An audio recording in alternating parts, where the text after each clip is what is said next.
तो नमस्कार। आजकल भाग दौड़ की जिंदगी में जब से इंसान परेशान रहने लगा है, तब से जो ये धर्माचार्य बाबा हैं, इनकी लॉटरी निकल आई, लॉटरी। ये अब गुमराह करते हैं और हर आदमी गुमराह हो रहा है। हाँ, जितने भी बाबा हैं सब मोक्ष दिलाने की गारंटी लेते हैं कि हम मोक्ष दिला देंगे, मोक्ष दिला देंगे। वो तो ऐसे समझ रहे हैं कि जैसे मोक्ष जो है किसी खेत की मूली है, उखाड़ कर दे देंगे और तुम्हारा मोक्ष हो जाएगा। मोक्ष दुर्लभ चीज है। जन्म जन्म मुनि जतन कराही, अवंत राम कही आवत नाही। बड़े बड़े ऋषि मुनि महात्मा कितनी बार आए और कितनी बार गए और मोक्ष को आज तक खोज नहीं पाए। जितने भी सत्पुरुष हैं ये मोक्ष मोक्ष तो चिल्ला रहे हैं, लेकिन मोक्ष है क्या आज तक कोई खोज नहीं पाया है। लोग मंदिरों में खोज रहे हैं मोक्ष को, मंदिरों में खोज रहे हैं, मस्जिदों में खोज रहे हैं। अगर मंदिर और मस्जिद में कोई मोक्ष देने वाला बैठा होता तो उसको चौकीदार की क्या जरूरत पड़ी, उसके लिए जो सिक्योरिटी गार्ड रखा हुआ है। इसका मतलब जो वहां बैठा उससे ज्यादा पावर सिक्योरिटी गार्ड की है, जो वहां उनकी रखवाली कर रहा है। जितने भी बाबा हैं वो अब हर किसी को गुमराह करते हैं और लोग जानबूझकर गुमराह होते भी हैं, जानबूझकर गुमराह होते हैं। कोई ऑनलाइन मंत्र दे रहा है, कोई तुम्हारे घर आकर मंत्र दे रहा है।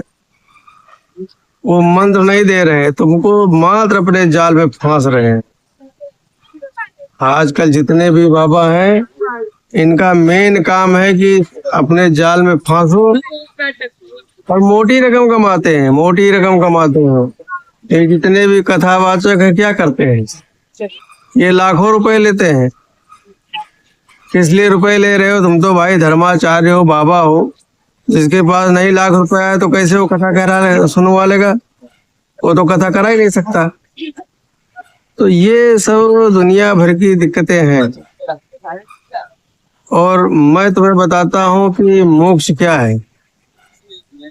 मोक्ष कोई नहीं बताता है मोक्ष क्या है। मेरी बात मानो तो जो मैं बताता हूँ वही मोक्ष है। आपके मन मुताबिक आपका परिवार चल रहा है, आपका बेटा कहना मान रहा है, घर में किसी प्रकार की कोई बीमारी नहीं है, मतलब घर में किसी प्रकार का कोई दुख तकलीफ नहीं है, और आपके मरने तक आपके शरीर में किसी प्रकार का कष्ट नहीं है, बिना पीड़ा की आपकी मौत हो जाती है। यही मोक्ष, यही मोक्ष है कि बिना किसी कष्ट के आपका शरीर छूट जाए, वही मोक्ष है। पता नहीं कहाँ मोक्ष मोक्ष मोक्ष मोक्ष लोग चिल्ला रहे हैं। ऐसा देखोगे तो किसी को जैसा तुम चाहते हो तो किसी को मोक्ष नहीं हुआ। राम को मोक्ष नहीं हुआ, उनको भी जल में जाकर गलना पड़ा। श्री कृष्ण का भी मोक्ष नहीं हुआ। जो सर्वेश्वर माने जाते हैं उनको भी मोक्ष नहीं हुआ। एक बहेली ने बाण मार दिया, उनकी मौत हो गई, उनको भी मोक्ष नहीं हुआ, अकाल मौत हुई। ये बाबा लोग ऐसी कहानी गढ़ करके सिर्फ अपनी रोटी सेकते अपनी। एक चीज और बताऊं, ये जितने बाबा हैं ये माला माल हैं, ये माला माल हैं, लेकिन इनके जो कथा सुनने वाले हैं वो साले कंगाल हैं। कथा सुनने वाले साले कंगाल हैं, बाबा लोग माला माल हैं। मैं अयोध्या की बात करता हूँ। हालांकि वहाँ के जो महंत हैं हमारे परिचय के हैं, जान पहचान के हैं, तो जब हमें जाना होता है तो हम तो फोन करते थे कि बाबा जी हम आ रहे हैं, तो बाबा जी अपना चेला भेज देते हैं नीचे। मतलब वहाँ दुनिया भर की सिक्योरिटी लगी हुई है, हमें सिक्योरिटी से कोई लेना देना नहीं। कोई चेला आता है और कहता चलो भैया ले जाकर के अंदर दर्शन करा देगा। तो चूंकि हमारी जान पहचान है तो हम आराम से दर्शन कर लेते हैं। लेकिन मैं बताता हूँ सुबह 7 बजे से हनुमानगढ़ी में सुबह 7 बजे से लाइन लगती है। जो सबसे पीछे खड़ा है ना 8 घंटे पूरा दिन निकल जाता लाइन में लगे लगे। तो हर जगह वीआईपी है, तुम्हारी जान पहचान है तो आप वीआईपी हो गए, नए नेता मंत्री विधायक बन गए तो आप वीआईपी हो गए। आम आदमी के लिए कोई गिनती नहीं, लगे रहो लाइन में, सड़ते रहो, कोई नहीं पूछता।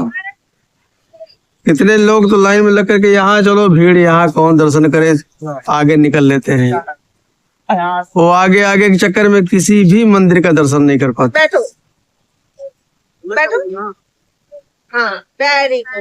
लोग बाग अयोध्या अयोध्या अयोध्या चिल्ला रहे हैं, तो चिल्ला रहा होगा। हमने देखा वहाँ पर क्या है, मंदिर अच्छा बना है, मंदिर में कोई दिक्कत नहीं, लेकिन वहाँ पहली बात तो अब अयोध्या में खाना पीना बहुत महंगा हो गया है, सस्ता नहीं है। क्योंकि वहाँ पर जो आम जो ठेली लगा लेते थे, ढाबे लगा लेते थे, वो सब हट गए हैं। खैर हमें उसी से क्या लेना देना, इंसान की परेशानी का कारण है कि हर आदमी अपनी चाल भूल गए हैं, अपनी चाल। अब इंसान जो है देखा देखी चल रहा है कि भैया ये कर रहे हैं, भैया वो कर रहे हैं, फला आदमी वो कर रहा है, वो कर रहा है, हम भी वैसा करेंगे। किसी का देखा देखी क्यों करते भाई, अपना रास्ता स्वयं बनाओ। ये कोई जरूरी थोड़ो है जो उसका रास्ता वही रास्ता आपको भी सूट करेगा। अगर वो रास्ता आपको नहीं सूट किया तो क्या करोगे, रास्ता बदलते रहोगे, इसी में जिंदगी खप जाएगी, कोई भी रास्ता नहीं बना पाओगे। आप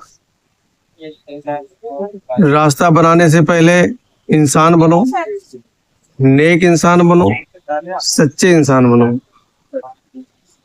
आजकल आदमी तो मिल जाएंगे, बहुत सारे आदमी मिल जाएंगे, लोग कहते हैं कि फला आदमी वैसा है, ये वैसा है। आज की दुनिया में हर चीज बनना बनाना आसान है, लेकिन इंसान बनना बहुत मुश्किल है। आजकल आपको इंसान नहीं मिलेंगे, और आदमी ही एक ऐसा है जिसमें हर चीज पाया जाता है। कहते यार तुम तो बड़े गधे हो, लो आदमी में गधे हैं। कहते ये घोड़े की तरह काम करता है, नालायक, उल्लू का पट्टा, सब इन आदमियों में मिल जाएंगे आपको। जितने भी जीव जंतु हैं वो सब आदमी में ही मिलेंगे। तो इंसान कहाँ है, इंसान है ही नहीं। और जो इंसान है, ये समय ऐसा चल रहा है, जो सच्चा इंसान है उसकी कोई कदर ही नहीं भाई, कोई भी कदर नहीं है। वो तो बेवकूफ लगेगा लोगों को। हमने देखा है ना कि जितना मतलब लूट खसोट करने वाला, झूठा, मक्कार, बेईमान आदमी है, उसके उतने ही दोस्त मिलेंगे, उतने ज्यादा उसके दोस्त होंगे। लेकिन अगर कोई ईमानदार है, अच्छी राह पर चल रहा है, तो उसका कोई दोस्त होगा ही नहीं। इक्का दुक्का कोई दोस्त होगा, उसको कोई जानता ही नहीं। लेकिन जितना झूठा मक्कार होगा, दोस्तों की भीड़ लगी होगी पीछे, और भैया की जय होती है। तो आजकल ये समय ऐसा चल रहा है कि इस समय में इंसान बनना बहुत मुश्किल है। अब इंसान खो गया है। अब आदमी रात दिन इसी उधेड़ बुन में रहता है कि फला आदमी को क्या किया जाए कि वो हमसे गिर जाए, हमसे छोटा हो जाए, नीचा हो जाए। एक दूसरे को गिराने के चक्कर में लोग लगे हुए हैं। ये मैं तो देखता हूँ, घरों में देखता हूँ, गांव में देखता हूँ, पड़ोस में देखता हूँ। अभी मैं दिल्ली में आया हूँ, यहाँ भी देखता हूँ। कोई माँ बाप अपने बच्चे से ये नहीं कहते हैं कि बेटा नहा करके जरा घर में मंदिर में धूप जला देना। कोई कहता ही नहीं। जब तुम बच्चों को सिखाओगे नहीं तो घंटा पूजा पाठ करेंगे, कुछ नहीं करेंगे। क्योंकि ये जो संस्कार है आपको घर से ही मिलेंगे, स्कूल में नहीं पढ़ाए जाते हैं। और संस्कार कहाँ दोगे? आजकल तो माँ बाप को भी टाइम नहीं है कि अपने बेटे के पास 10 मिनट 15 मिनट टाइम दे दे। कोई भी माँ बाप अपने बेटे को बुला करके नहीं बैठता है, ना कोई बात करता है।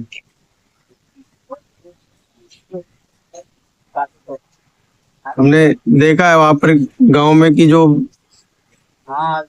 बच्चा स्कूल जाता है, स्कूल से जो उसको काम मिलता है वहां पर उनके पिताजी होमवर्क ही चेक नहीं कर पाते। टाइम ही नहीं भाई, इतने बिजी हैं। दूसरे के दरवाजे पर घंटों घंटों बैठकर ताश खेलते रहेंगे,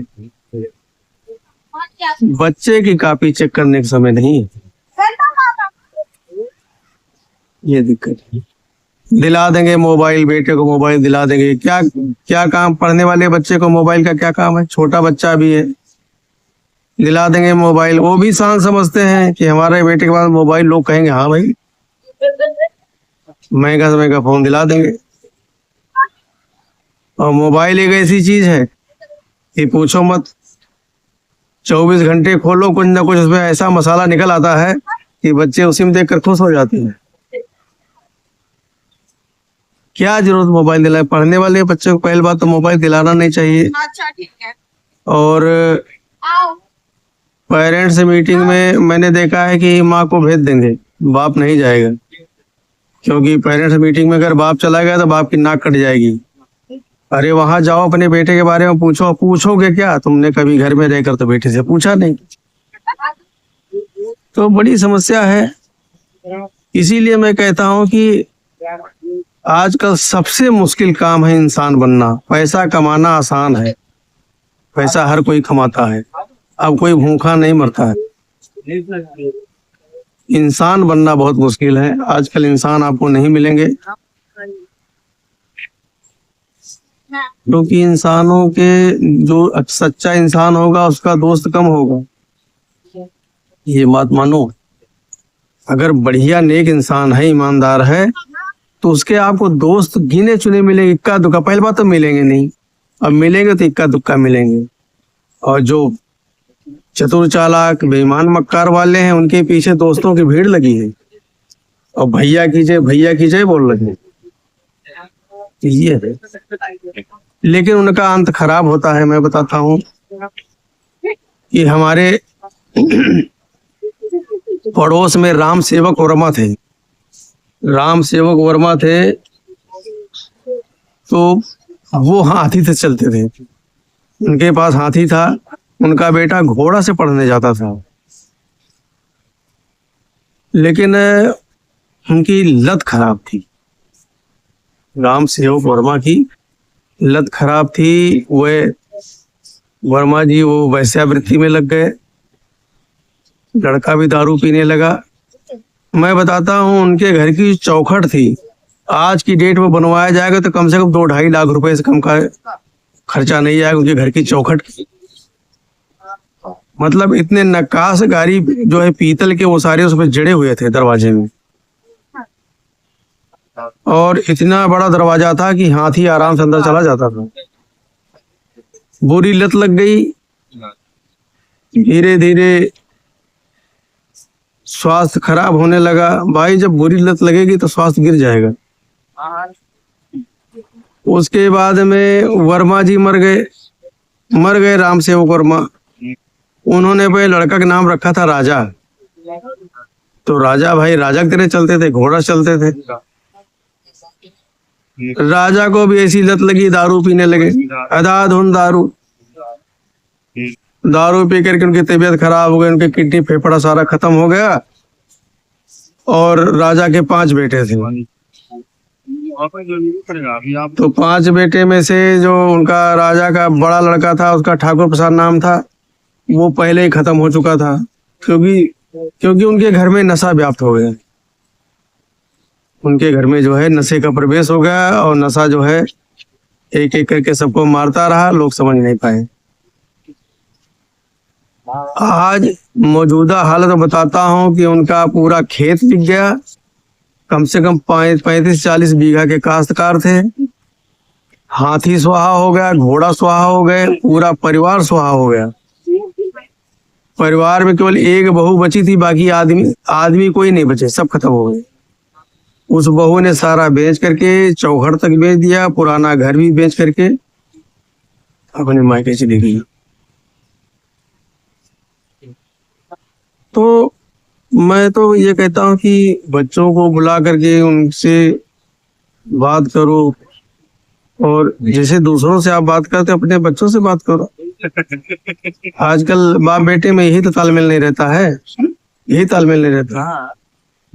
क्योंकि बेटा दूसरे को पसंद करेगा, बाप दूसरे को पसंद करता है, एक दूसरे के पास बैठ करके अभी बातचीत करते ही नहीं।